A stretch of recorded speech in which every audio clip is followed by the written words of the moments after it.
Welcome back to Vrishin Computer Hacks. In this video, we're gonna watch how to make two Facebooks in one Android of Samsung Galaxy F41. So I think you guys could see my screen.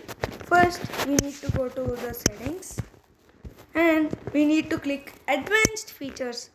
After that, Dual Messenger, and we'll turn on Facebook.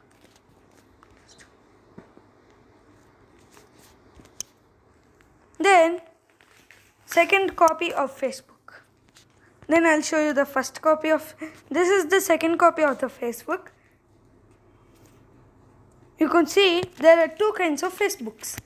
Now if we want to remove the Facebook which we already had, some people don't like having two Facebooks and they want to have two Facebooks.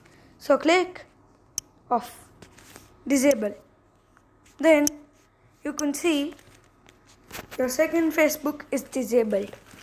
So okay friends, see you in the next video. In the next video I'll be telling about something new.